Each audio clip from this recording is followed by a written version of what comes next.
This podcast is about entrepreneurship, spirituality, and self-care. My name is Lourdes, and I am the host of the show. Thank you for listening today.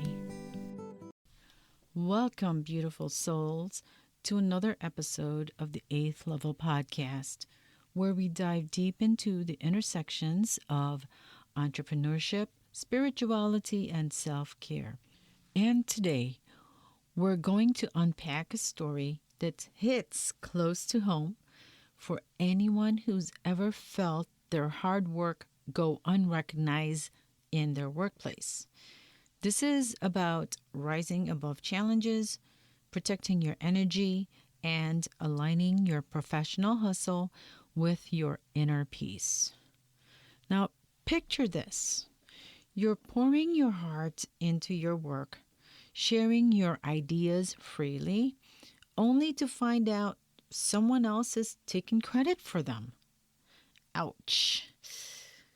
That's what we're diving into today through the story of Jason, a dedicated account manager at a digital company, and his coworker Elaine, who's been, let's say, less than honest about whose ideas are whose. We'll explore what Jason can do to protect his contributions, handle his emotions, and reclaim his power in a way that aligned with his highest self. So, grab a cozy drink, settle in, and let's elevate to the 8th level together.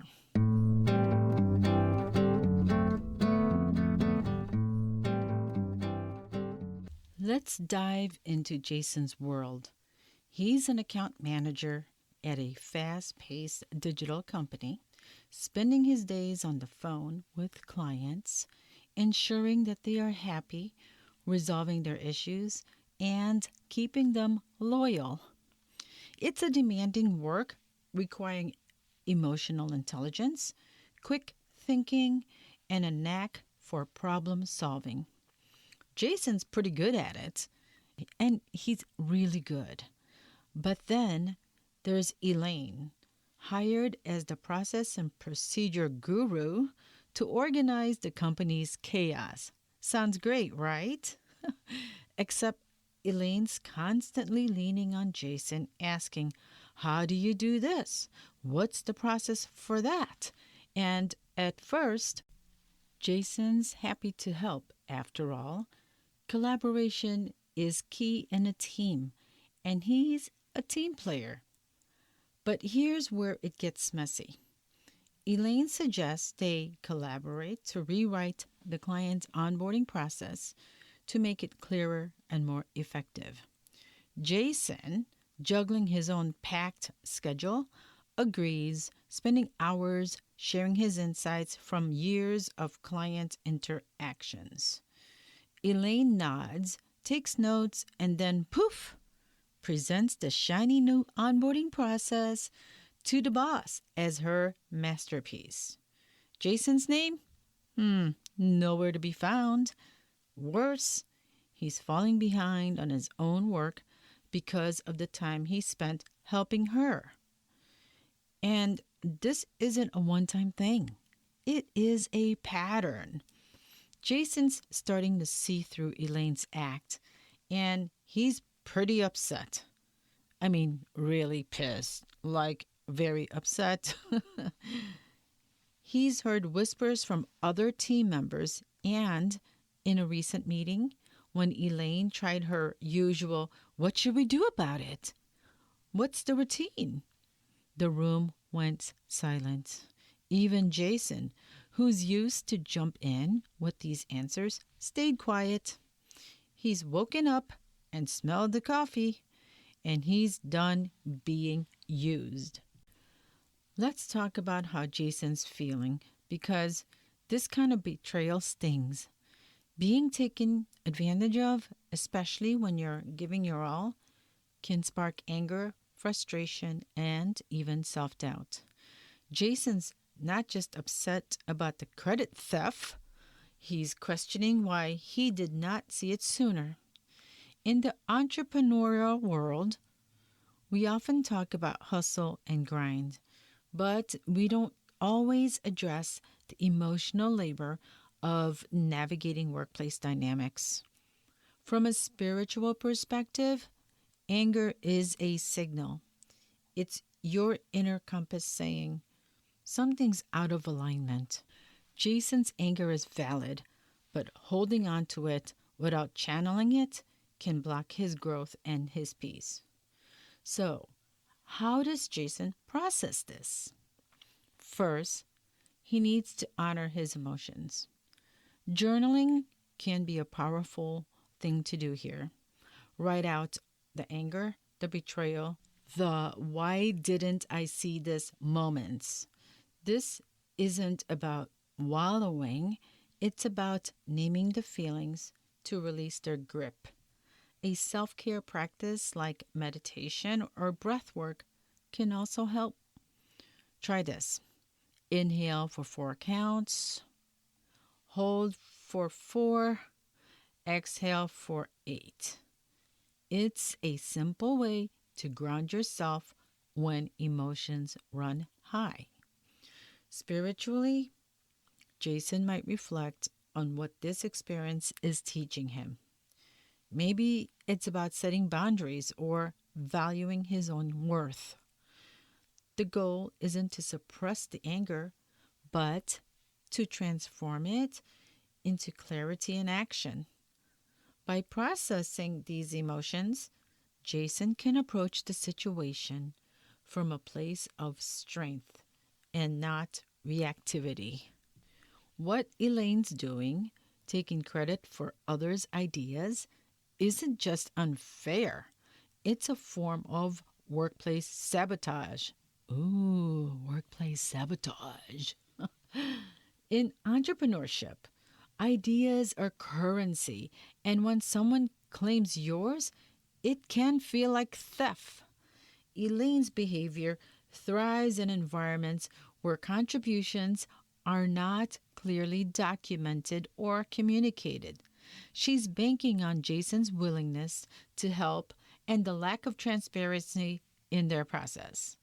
The fact that the team stayed silent in that meeting suggests others might be catching on, but it also shows a culture where people are not proactively addressing this behavior.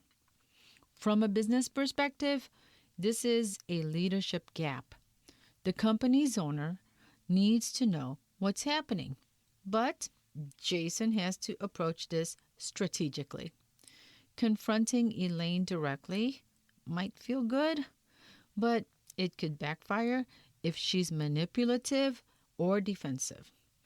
Instead, Jason needs to protect his contributions while maintaining professionalism.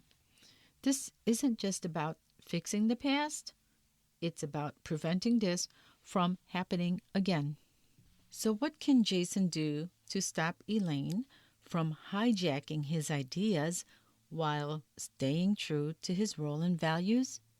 Here are 5 practical tips rooted entrepreneurship and self care to help him reclaim his power. Number 1, document everything. Jason should keep a record of his contributions, emails, meeting notes, or even a shared document with timestamps. For example, he shares ideas with Elaine. He can send a follow up email summarizing their discussion, copying the boss or team. This creates a paper trail without being confrontational. In entrepreneurship, documentation is your proof of ownership.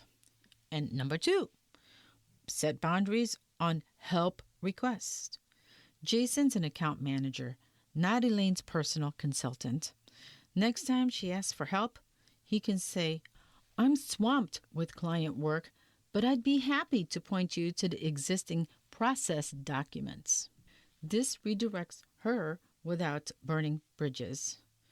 Boundaries are a form of self care. They protect your time and energy.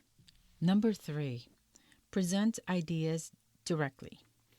Instead of letting Elaine be the middleman, Jason should share his ideas directly with the boss or in team meetings. For example, if they're working on the onboarding process, he could say, based on my client calls, I've noticed X, Y, and Z, and here are my suggestions. This ensures his voice is heard and credited. Number 4, address the credit theft tactfully. Jason doesn't need to throw Elaine under the bus, but he can speak up. He could approach the boss privately and say, I've been contributing a lot to the onboarding process, and I'd love to share more about my ideas directly. This focuses on his value, not Elaine's actions.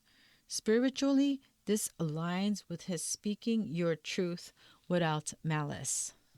Number 5, build team allies. The team's silence in that meeting suggests they're aware of Elaine's tactics.